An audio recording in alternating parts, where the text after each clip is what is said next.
Lecture 2 free body diagram. So hi everyone, आज हम लोग सेकेंड लेक्चर स्टार्ट करेंगे जिसमें हम लोग बात करेंगे फ्री बॉडी डायग्राम के बारे में।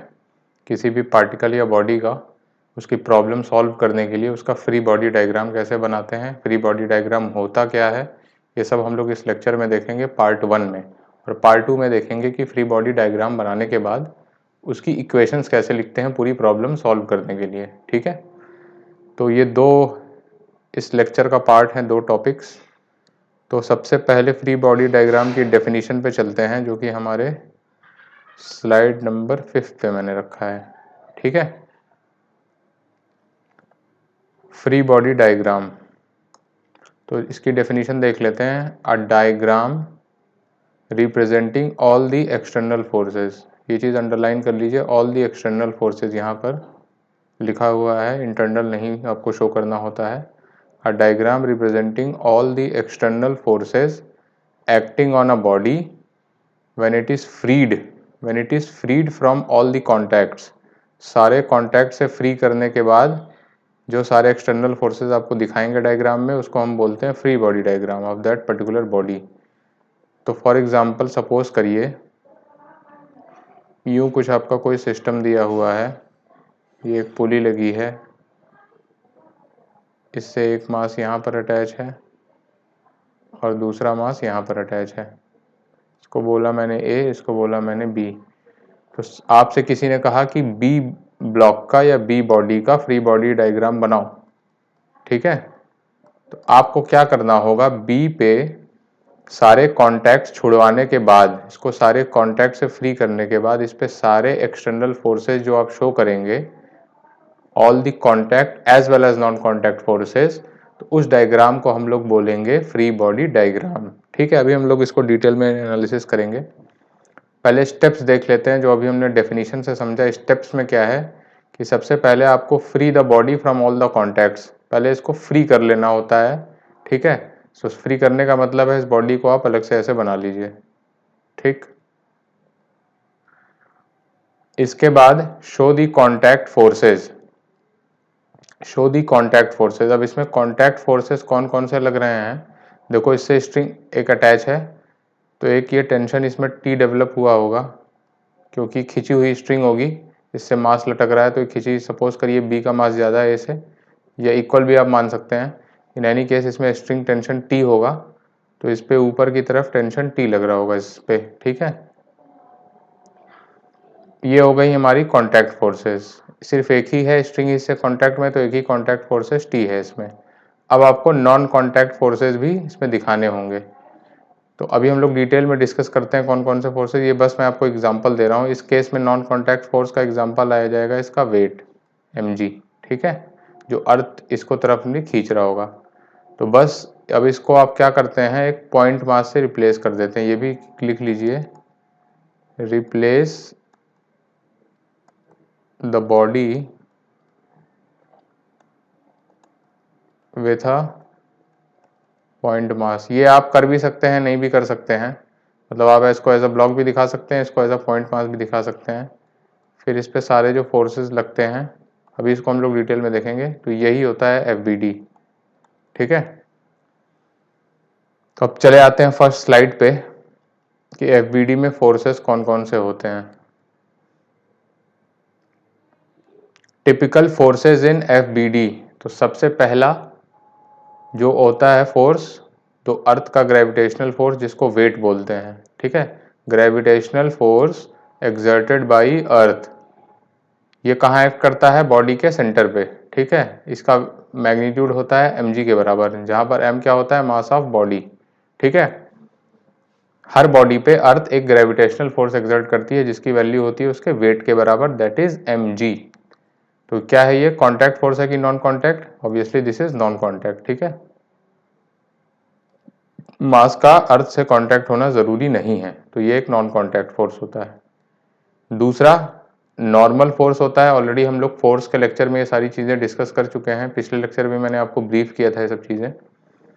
तो नॉर्मल क्या होता है, ऑलरेडी आप लोग जानते हैं, जब भी कोई दो सरफेसेस कांटेक्ट में आते हैं तो उनके बीच चार्जेस का एक्सचेंज होता है। चार्जेस के एक्सचेंज होने के बाद उनमें म्यूचुअल रिपल्शन डेवलप होता है वहाँ पे। वो रिपल्शन उनको नॉर्मली आउटवर्ड बाहर की तरफ फेंकता है दोनों सरफेसेस को। ठीक है, तो कुछ आप सपोज करिए कुछ यूं एक सरफेस है, ये एक सरफेस कांटेक्ट में है, तो इस एरिया को अगर आप माइक्रोस्कोप लगा के देखेंगे तो इनके बीच रिपल्शन आएगा, दोनों सरफेस एक दूसरे को बाहर की तरफ ढकेलना चाहेंगे, तो जो रिएक्शन का पेयर डेवलप होता है वो दोनों पे नॉर्मली लगता है। ठीक है, ये छोटे छोटे एरिया में लगेगा, इसका इक्विवेलेंट n हो जाएगा जो इस पे equal and opposite same line के अलॉन्ग लगेगा। ठीक है, एक्शन रिएक्शन पेयर में हम लोगों ने डिस्कस किया था, ये वही नॉर्मल है। ये इलेक्ट्रोमैग्नेटिक इन नेचर होता है, क्योंकि मैंने जैसा आपको बताया चार्जेस डेवलप होने के कारण ये डेवलप होता है फोर्स। ये एक टाइप का कांटेक्ट फोर्स है। ठीक है, कांटेक्ट फोर्स, और ये कांटेक्ट सरफेस के परपेंडिकुलर होता है। ये बहुत इंपॉर्टेंट चीज़ है, नॉर्मल हमेशा कांटेक्ट सरफेस के परपेंडिकुलर लगता है, इसीलिए इसका नाम नॉर्मल होता है। ठीक है, अब मैंने आपको बताया कि एक रिपल्सिव इन नेचर होता है, दोनों सरफेसेस को बाहर की तरफ पुश करता है, तो it is a pushing force, acts in such a way that it tries to push both surfaces apart. अब जरा ध्यान से देखिए इस फिगर को, ये कुछ यूं था, आपका इस सरफेस पे एम रखा हुआ था ऐसे। ठीक है, तो ये सरफेस जो है इसको बोलते हैं हम लोग कांटेक्ट सरफेस, जहां पर दोनों दो अलग अलग सरफेस जिस पार्ट पे कांटेक्ट करते हैं उसको हम लोग बोलते हैं कांटेक्ट सरफेस। ठीक है, तो कांटेक्ट सरफेस ये हो गया। अब इस कांटेक्ट सरफेस, मैंने बताया कि इस कांटेक्ट रीजन में चार्जेस डेवलप होंगे, उस चार्जेस की वजह से एक फोर्स डेवलप होगा, वो फोर्स दोनों सरफेसेस को बाहर की तरफ फेंकेगा। तो कुछ ये नॉर्मल रिएक्शन आप जो देख रहे हैं पेयर में ही एग्जिस्ट करेगा, इसको ऊपर फेंकेगा, इसको नीचे। ठीक है, ये लगाएगा इस पे ऊपर की तरफ, ये वाला इस पे लगाएगा नीचे की तरफ, तो ये नॉर्मल एन से शो हो रहा है। ठीक है, और ये रिपल्सिव इन नेचर है। तो क्या क्या हमें पता चला, सबसे पहला ये कॉन्टैक्ट फोर्स है, ये एक पेयर में एग्जिस्ट करेगा, एक्शन रिएक्शन पेयर। अच्छा, दोनों action reaction pair same body पे नहीं लग रहे हैं, ये चीज़ आपको ध्यान देनी है, एक एम पे लग रहा है, एक नीचे वाले सरफेस पे लग रहा है। ये इलेक्ट्रोमैग्नेटिक इन नेचर है। ठीक है, और ये हमेशा रिपल्सिव है, दोनों को बाहर की तरफ फेंक रहा है। और सबसे इंपॉर्टेंट जो है वो कि ये कॉन्टैक्ट सरफेस के परपेंडिकुलर लगता है। कॉन्टैक्ट सरफेस क्या है, दोनों सरफेसेस का वो कॉमन एरिया जो कांटेक्ट में आ रहा है। ठीक है, तो ये था हमारा नॉर्मल रिएक्शन के बारे में ब्रीफ। अब तीसरा जो फोर्स हम लोग ज़्यादा इनकाउंटर करेंगे उसे कहेंगे हम लोग टेंशन। टेंशन हम लोग केस लेंगे, एक टाइट स्ट्रिंग, जब भी कोई स्ट्रिंग को खींचते हैं आप तो उसमें टेंशन डेवलप होता है। सपोज करो सीलिंग से मैंने एक स्ट्रिंग लटका दी और इसमें मास अटैच कर दिया, तो क्या होगा, स्ट्रिंग खिंच जाएगी, तो ये टाइट कंडीशन में आ जाएगी, या इसको और भी टॉट भी बोल सकते हैं। ठीक है, तो इस केस में इस पर टेंशन डेवलप होता है, और इसका नेचर उसी तरह होता है जैसे किसी आप स्प्रिंग को लगा दें यहाँ पे, हालांकि स्ट्रिंग खिंचती नहीं है लेंथ में, बहुत इनफाइनाइट में इसमें स्मॉल जो है इसमें एक्सटेंशन आएगा। जब स्प्रिंग को लटकाएंगे आप तो स्प्रिंग क्या करेगी, खिंच जाएगी। ठीक है, ये कुछ नेचुरल लेंथ यहाँ तक आ जाएगी, और ये क्या करेगी, इसको ऊपर की तरफ F4 से खींचेगी, तो इसमें कुछ ऐसा फोर्स डेवलप होगा F जो इसको मास को ऊपर की तरफ खींचेगा, मतलब अपनी नेचुरल लेंथ की तरफ आना चाहेगा। स्ट्रिंग मैक्रोस्कोपिक, मतलब एक्चुअली ज़्यादा एक्सटेंशन नहीं होगा, लेकिन बहुत थोड़ा सा ही एक्सटेंशन से ही होता ज़रूर है रियलिटी में। तो उस एक्सटेंशन के कारण इसमें भी एक टेंशन T डेवलप होता है जो मास को अपने वापस की तरफ खींचता है, मतलब ये नेचुरल लेंथ की तरफ खींचता है। ठीक है, आइडियली आप बोलेंगे कि इनएक्सटेंसिबल स्ट्रिंग। ठीक है, मतलब कि कोई एक्सटेंशन नहीं हो रहा है, लेकिन रियलिटी में थोड़ा सही सही पर होता है। दूसरा जो हम लोग मानते हैं स्ट्रिंग को, वो है मासलेस मानते हैं। ठीक है, तो हम लोग मासलेस और इनएक्सटेंसिबल स्ट्रिंग मानेंगे। टेंशन इसमें हमेशा ऐसे डेवलप होगा कि इससे जो भी कुछ इसके एंड पे अटैच है उसको अपनी तरफ ये खींचेगा, तो इस मास को ऊपर की तरफ खींचेगा और इस सीलिंग को नीचे की तरफ खींचेगा। ठीक है, इस कुछ यूं इस तरह से टेंशन हम लोग शो करते हैं स्ट्रिंग में। ठीक है, ध्यान ये देना है कि ये टेंशन स्ट्रिंग पे नहीं लग रहा है, अभी जो दिखा रहे हैं आप, ये टेंशन इस मास पे लग रहा है, और ये ऊपर वाला एरो से का मतलब है ये टेंशन T इस सीलिंग पे लग रहा है, ठीक है। तो लिखा है मैंने tension is developed in a tight string, जब भी स्ट्रिंग टाइट कंडीशन में होगी या टॉट कंडीशन में होगी तो उसमें एक टेंशन डेवलप होगा।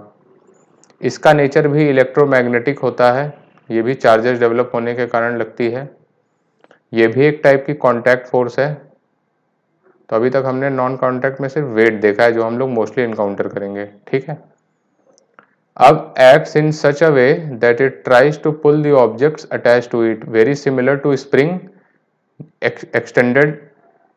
जैसे मैंने लिखा है acts like a stressed spring, जैसे स्प्रिंग को खींच देने पे वो ऑब्जेक्ट को अपनी तरफ खींचता है, वैसे ही स्ट्रिंग हमेशा ऑब्जेक्ट को अपनी वापस की तरफ नेचुरल लेंथ की तरफ खींचती है, ठीक है।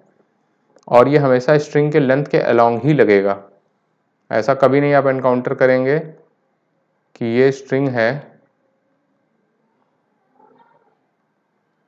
तो इसमें टेंशन कुछ इधर लग जाएगा, नहीं, ये हो ही नहीं सकता, दिस इज रॉन्ग। ये हमेशा स्ट्रिंग के लेंथ के अलोंग ही डेवलप होगा, ठीक है। ये बात आपको ध्यान रखनी है, किसी और डायरेक्शन के अलोंग नहीं होगा ये।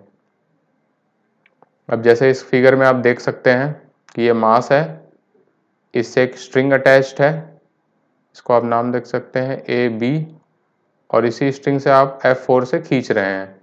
जब इस F4 से खींचेंगे आप तो कुछ इसमें टेंशन डेवलप होगा T, तो वो T क्या करेगा, अपने इस एंड से मास लगा है मास, तो मास को अपनी तरफ ये खींचेगा T से, ठीक है।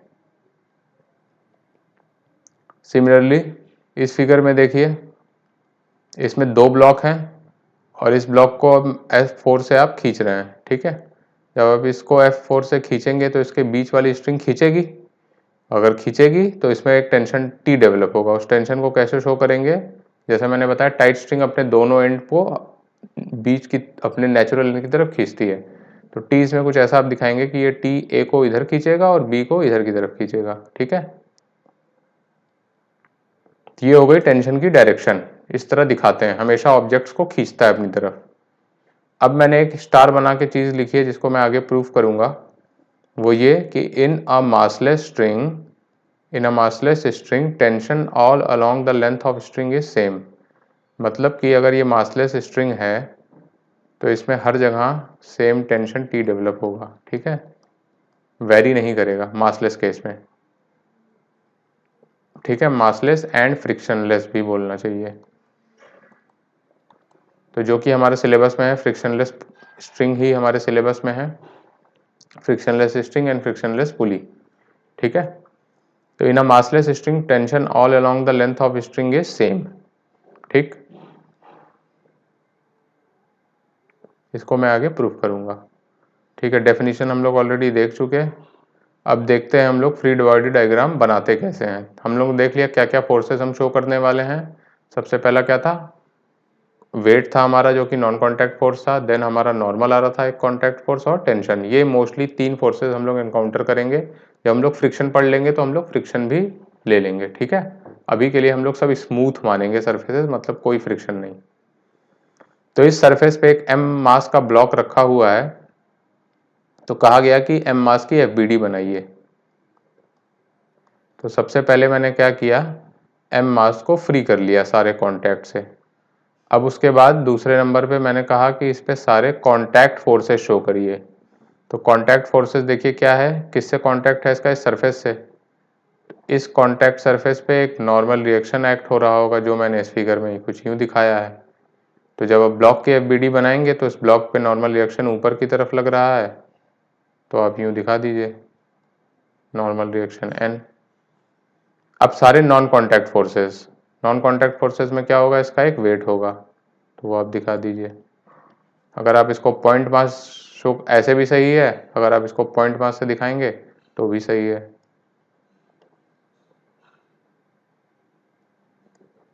ये हो गया FBD ऑफ ब्लॉक, ठीक है।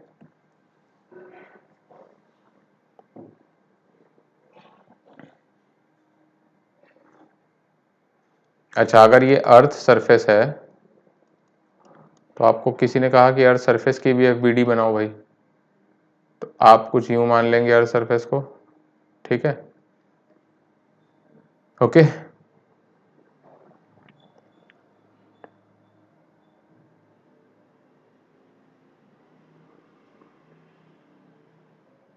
अब सबसे पहले ये नॉर्मल रिएक्शन आप बना लो इस पे n, तो इसको अगर अर्थ को पॉइंट मास मानो तो इसका सेंटर पे आप पॉइंट मास रखोगे इसका, ठीक है। तो ये नॉर्मल रिएक्शन कुछ इस पे सेंटर की तरफ ऐसे लग रहा होगा नीचे की तरफ, ये वाला पार्ट, ठीक है। दूसरा इसका वेट mg जो है, अब क्योंकि ग्रेविटेशनल फोर्स तो क्या होता है F gravitational g m1 m2 by r square, तो जितना अर्थ उस पे लगाता था उतना ही वो भी अर्थ पे लगाएगा। अर्थ ने इस पे कितना लगाया था mg, तो ये भी अर्थ पे mg लगाएगा ऑपोजिट डायरेक्शन में, तो अर्थ पे भी जो फोर्स लगेगा वो mg ऊपर की तरफ लग जाएगा इसके सेंटर पे, ठीक है। ये ग्रेविटेशनल फोर्स एक्सर्टेड बाय ये मास है ऑन अर्थ सेंटर, ठीक है। ये हो गया इसकी एफबीडी सरफेस की। केस 2 देखते हैं अब। इसमें भी स्मूथ सरफेसेस अभी हम माने हुए हैं, मतलब कि कोई फ्रिक्शन नहीं है। अब देखो एक कांटेक्ट हमारा यहाँ पे आ रहा है, तो एक नॉर्मल रिएक्शन पेयर हमारा यहाँ एक्ट हो रहा होगा, जो इसमें मैं यहाँ पे N2 के तरह शो कर रहा हूँ। एक कांटेक्ट सरफेस मेरा यहाँ पे आ रहा है, इसको मैं N1 के, ये भी N1 है, दिस इज नॉट N2, तो ये भी N1 का रिएक्शन पेयर हो जाएगा, ठीक। अब बनाना बहुत आसान हो गया FBD। सबसे पहले M1 को फ्री कर लीजिए सारे कांटेक्ट से, तो ये भी कांटेक्ट फ्री कर लिया मैंने, ये भी कांटेक्ट फ्री कर लिया, M1 को अलग यहाँ बना लिया। तो सारे सबसे पहले नॉन कांटेक्ट फोर्सेस शो बना सकते हैं आप, वो क्या होगा, इसका मास होगा m1g, ठीक है। अब सारे कांटेक्ट फोर्सेस शो कर दीजिए। कांटेक्ट फोर्सेस क्या हैं, इस पे एक N1 लग रहा है ऊपर की तरफ और एक N2 लग रहा है नीचे की तरफ, ठीक है। ये हो गया FBD ऑफ M1। बस इतना सही है, सिंपल, आप सारे फोर्सेस दिखा दीजिए, FBD हो गया इसका। M2 की FBD भी बना के देख लेते हैं, ये तो और भी सिंपल है। इसका नॉन कांटेक्ट फोर्स में क्या आएगा, इसका वेट आएगा m2g। कांटेक्ट फोर्सेस में क्या आएगा, इसका नॉर्मल रिएक्शन आएगा N2, ठीक है।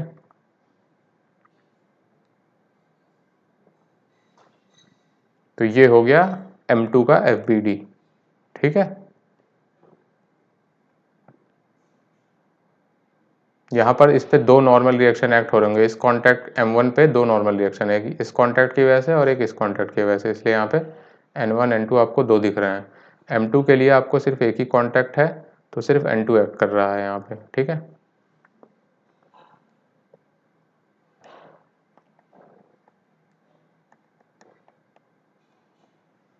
अब एक तीसरा केस लेते हैं कि एक पुली से मास अटैच है और ये रेस्ट पे है, ठीक, मास रुका हुआ है।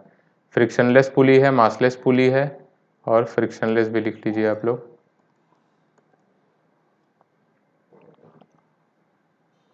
तो मैंने कहा कि इस स्ट्रिंग से अगर मास अटैच है तो स्ट्रिंग खींचेगी, खींचेगी तो इसमें टेंशन T डेवलप होगा। डायरेक्शन आप लोग जानते हैं कैसे दिखाना होता है, ये मास को अपनी तरफ खींचती है, तो कुछ यूँ दिखा देंगे। तो अगर आप मास का FBD बनाएंगे तो मास को पहले अलग से बना लीजिए, ठीक है। अब इस पे नॉन कांटेक्ट फोर्सेस दिखा दीजिए, पहले इसका वेट हो जाएगा। कांटेक्ट फोर्सेस में क्या आएगा, सिर्फ एक ही इसका टेंशन आएगा, ठीक है। ये हो गया मास का FBD, ये पुली के लिए बनाने का था, ठीक है, ओके। अच्छा, इस पुली का अगर आपको FBD बनाना है वो देख लेते हैं कैसे बनाते हैं। देखो कुछ ये पुली रखी है, तो पुली को मैंने फ्री कर लिया सबसे पहले। अब पुली हमारी मासलेस है तो वेट कोई होगा नहीं, ठीक है, वेट कोई है नहीं, मासलेस पुली mg 0 हो जाएगा। एक मैंने कहा कि टेंशन कैसे होता है, टेंशन हमेशा अपनी तरफ खींचता है, तो पुली पे एक टेंशन यूं लग रहा होगा, यहाँ पे T कुछ इस डायरेक्शन में, और एक टेंशन यहाँ पर T2 डेवलप हुआ होगा इस स्ट्रिंग में, तो इसको आप ऊपर की तरफ T2 दिखा देंगे, इसको आप T1 भी कह सकते हैं, ठीक है। ये हो गई पुली की FBD, FBD ऑफ पुली। एक देखो टेंशन T1 ये मैंने ऐसे दिखाया है क्योंकि ये स्ट्रिंग के अलॉन्ग लग रहा है, टेंशन T2 इस स्ट्रिंग के अलॉन्ग लग रहा है, तो मैंने यहाँ सेंटर से ऊपर की तरफ दिखाया है, ठीक है। बहुत ही सिंपल है, कंफ्यूजन नहीं होना चाहिए इसमें। फोर्थ केस है कि ब्लॉक एक इंक्लाइंड प्लेन जिसका कि एंगल थीटा है उस पर रखा हुआ है और उसको F4 से ऊपर की तरफ खींचा जा रहा है। तो बोला गया मास की FBD बनाओ। अगेन बहुत ही सिंपल है, सबसे पहले आप मास m को सेपरेट कर लीजिए। अब इस पे ऊपर की तरफ F लग रहा है, ठीक है, ये हमें पता है। और क्या होगा, इस कांटेक्ट पे एक नॉर्मल रिएक्शन आ रहा होगा, इसको ऊपर की तरफ लगेगा, ठीक है। नॉर्मल रिएक्शन हमेशा सरफेस के परपेंडिकुलर लगता है, तो इस इंक्लाइंड के परपेंडिकुलर लगेगा, ठीक है, और रिपल्सिव होगा, इसको ढकेलेगा ऊपर की तरफ। तीसरा इसका वेट होगा, mg लगेगा। अब अपने प्रोजेक्टाइल में देखा था कैसे mg या g का कंपोनेंट करते थे। ये वाला कंपोनेंट कितना आता था, mg cos थीटा, और ये वाला आता था mg sin थीटा। तो ये भी आप बना सकते हैं, ठीक है। अभी इक्वेशंस नहीं लिखेंगे, अभी सिर्फ फोर्सेस दिखाएंगे। आप चाहे तो आप इस mg को रिजॉल्व करके, क्योंकि ये वाला एंगल थीटा होगा, this is mg cos theta और ये mg sin थीटा हो जाएगा, ठीक है। तो इंक्लाइंड प्लेन में बस ये ध्यान रखना है आपको कि एक नॉर्मल रिएक्शन जो आएगा वो हमेशा इंक्लाइंड के परपेंडिकुलर आता है, ठीक है।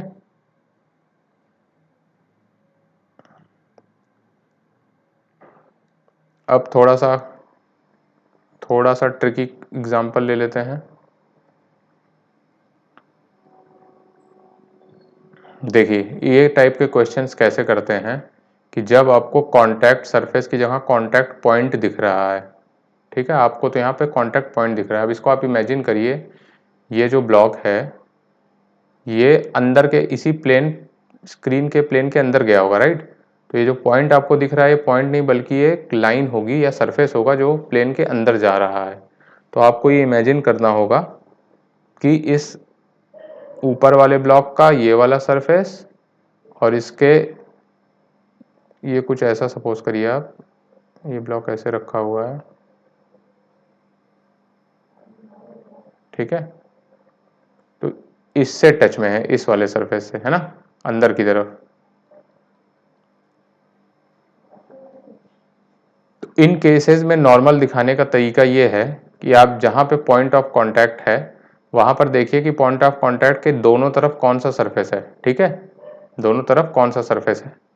तो हमें इस ब्लॉक का ये वाला सरफेस दिख रहा है, इसका ये वाला सरफेस दिख रहा है, ठीक है।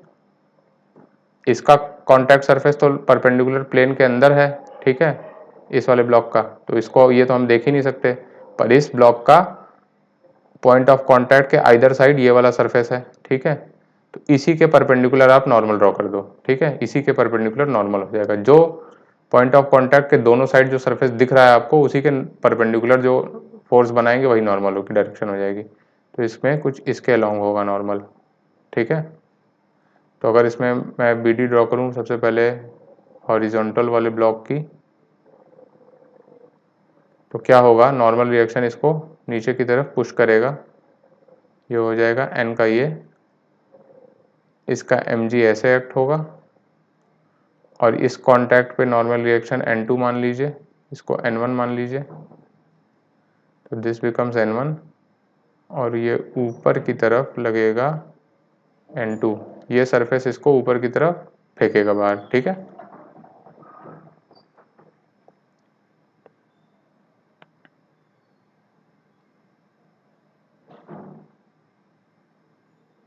अब ये इसकी FBD बनाता हूँ मैं, ठीक है। तो इसकी FBD एक पॉइंट इसका सिमिलरली यहाँ पर है, ये देखो यहाँ पर। इसमें भी आपको क्या करना है, इस पॉइंट ऑफ कांटेक्ट के आइदर साइड देखना है कौन सा सरफेस है, ये वाला सरफेस है दोनों साइड, तो इसके परपेंडिकुलर आप बना दीजिए नॉर्मल, तो इसके अलोंग हो जाएगा नॉर्मल, ठीक है। तो एक नॉर्मल यहाँ पे हो जाएगा, इसको n3 बोल लीजिए, और n2 आपको पता ही है यहाँ पे, सॉरी n1, ये ऐसे एक्ट हो ही रहा था।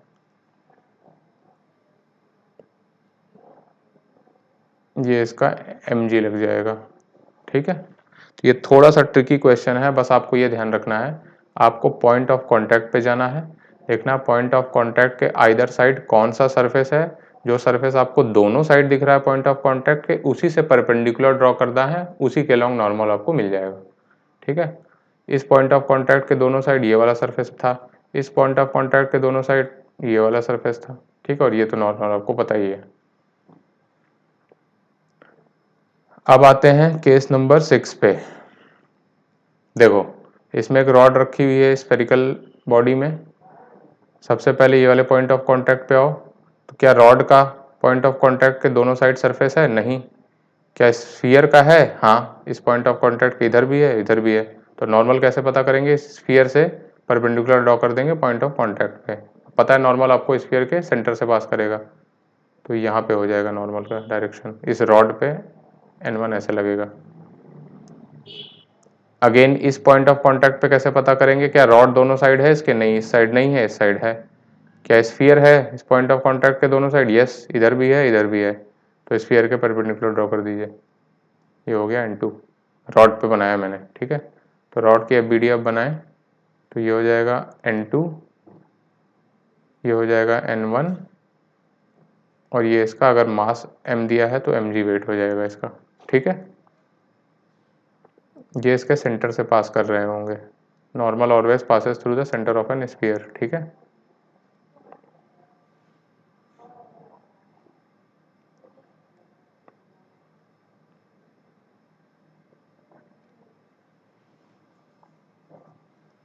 अब देखिए ये वाला केस,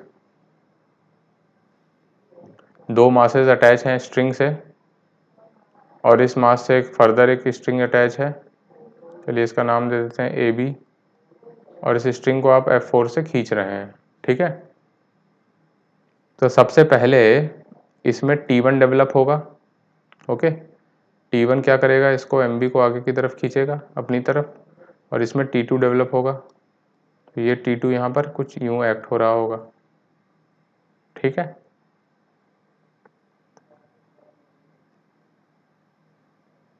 तो सबसे पहले आप MA का FBD बनाइए।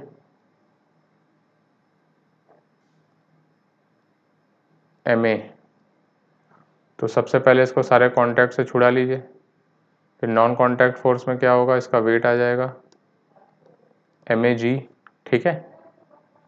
फिर इस पर टेंशन T2 एक्ट हो रहा होगा, कुछ यूं दिखा दिया मैंने, और यहाँ पर एक नॉर्मल एक्ट हो रहा होगा N1, ऊपर की तरफ लगेगा, दिस इज N1, ठीक है। MB का FBD बनाइए।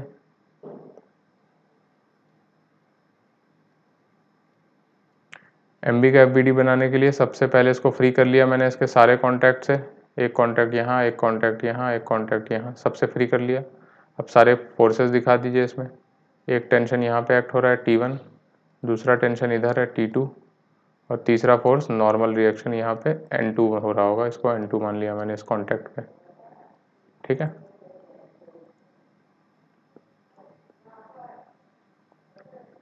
इस स्ट्रिंग का नाम ले लेते हैं CD।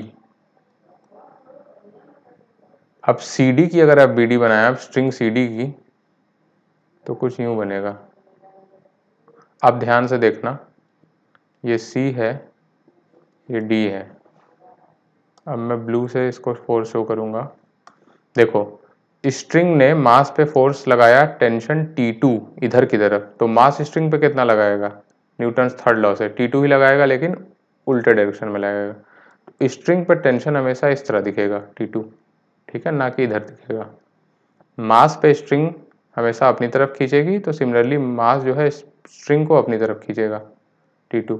सिमिलरली ये वाला जो एंड है, क्योंकि स्ट्रिंग इसको T2 इधर की तरफ खींच रहा है, तो ये मास MB स्ट्रिंग को T2 इधर की तरफ खींचेगा, ठीक है। तो ये गया स्ट्रिंग की FBD। अब इस वाले स्ट्रिंग की भी FBD बना लेते हैं।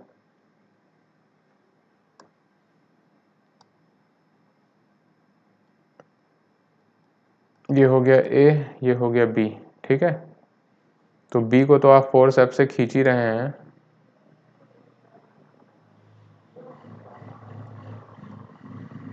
ठीक है। इसको आप F4 से खींच ही रहे हैं। स्ट्रिंग जो है मास MB को T1 से खींच रहा है, तो मास MB स्ट्रिंग को T1 से ही अपनी तरफ खींचेगा। तो ये हो गया इसका T1, ठीक है। बस इस पे टेंशन की डायरेक्शन दिखाने वक्त आपको यही ध्यान रखना है। ये हो गई इसकी FBD स्ट्रिंग की।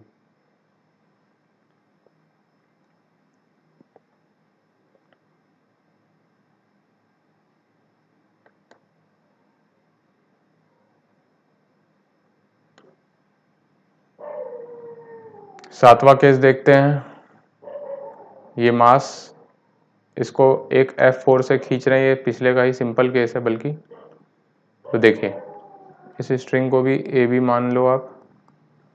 जब इसको आप F4 से खींचेंगे स्ट्रिंग को, स्ट्रिंग खींचेगी, इसमें टेंशन T डेवलप होगा।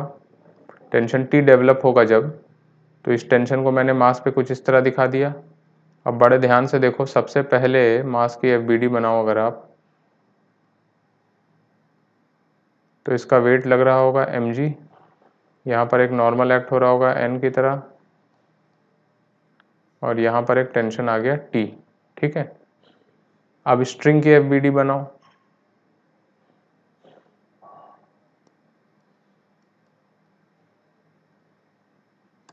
स्ट्रिंग की FBD बनाओगे आप, तो स्ट्रिंग ने क्योंकि मास को टेंशन T से खींचा था, तो मास भी स्ट्रिंग को टेंशन T से ही खींचेगा। ठीक है, इस वाले एंड को आप F4 से खींच रहे थे, तो हो गई स्ट्रिंग की FBD। आप मैन की FBD बना लो, ये हो गया मैन के हैंड।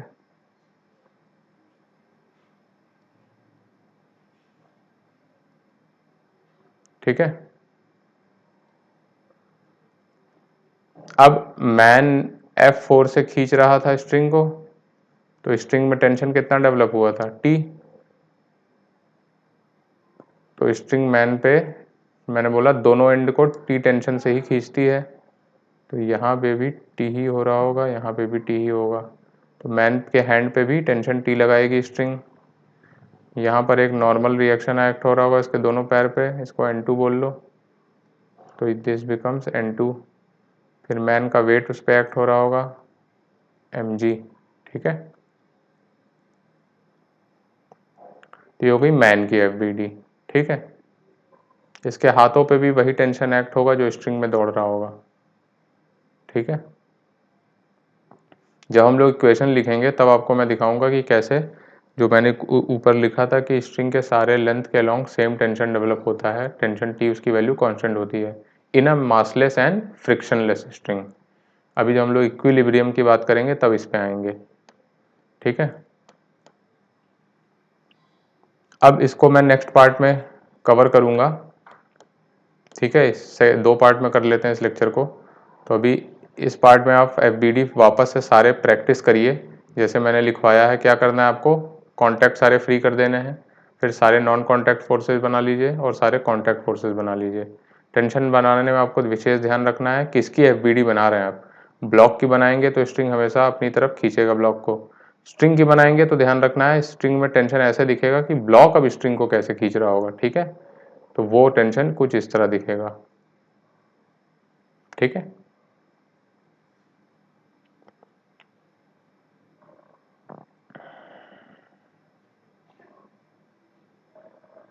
मैन की FBD भी मैंने बना के दिखा दिया इसमें। मैन इस पे फोर्स F लगा रहा था, तो स्ट्रिंग भी मैन पे टेंशन T लगा देगा। ऑब्वियसली F की वैल्यू T आएगी न्यूटन्स थर्ड लॉ से, क्योंकि जितना मैन स्ट्रिंग पे फोर्स लगाएगा उतना ही स्ट्रिंग भी मैन पे फोर्स लगाएगी। तो F की वैल्यू न्यूटन्स थर्ड लॉ से F की वैल्यू T हो जाएगी। यहाँ से भी आप देख सकते हैं, अभी बॉडी इन इक्विलिब्रियम में पढ़ाऊंगा। ठीक है, कि जब स्ट्रिंग क्योंकि मासलेस है, अगले लेक्चर में मैं डिटेल में समझाऊंगा, क्योंकि स्ट्रिंग मासलेस है, न्यूटन सेकेंड लॉ से क्या आया था, F is equal to ma। ठीक है, अगर इसको मैं x डायरेक्शन मान लूं तो Fx तुम्हारा नेट कितना होगा, ma(x). ठीक है, नेट। अब स्ट्रिंग मासलेस है, तो ये हो जाएगा 0 टाइम्स ax, तो ये हो गया 0। Fx की वैल्यू मैं क्या लिख सकता हूँ, कैसे लिखूंगा, F स्ट्रिंग पे नेट F, आगे x की डायरेक्शन में इसको प्लस लिख लूंगा, F पीछे की डायरेक्शन वाले को माइनस लिखूंगा, इज इक्वल टू 0। तो F की वैल्यू कितनी हो गई, T। ठीक है, ऐसे भी समझ सकते हैं आप, इक्वेशन से भी, न्यूटन्स थर्ड लॉ से भी समझ सकते हैं कि मैन ने स्ट्रिंग पे फोर्स लगाया F का, तो स्ट्रिंग पे मैन पे फोर्स लगाएगी कितना, F का, जो कि टेंशन T के रूप में होगा, तो F की वैल्यू T हो जाएगी। ठीक है,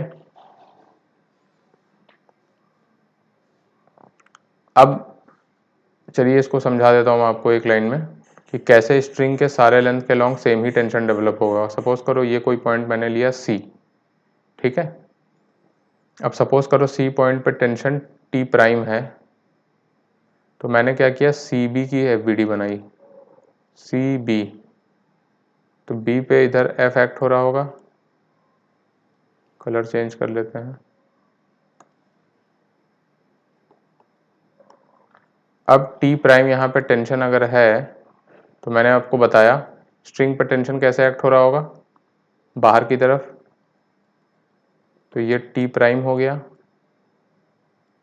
तो अब इसकी इक्वेशन आप लिखोगे, एफ की वैल्यू 0 होगी, एफ नेट की वैल्यू एक्स के डायरेक्शन में 0 होगी, तो एफ माइनस टी प्राइम की वैल्यू 0 हो जाएगी, तो टी प्राइम की वैल्यू भी कितनी आ गई, एफ आ गई। मतलब आप कहीं पे भी सेक्शन कट कर सकते हो, वहाँ पर टेंशन की वैल्यू एफ के बराबर ही आएगी। इसका मतलब T prime is equal to T is equal to F.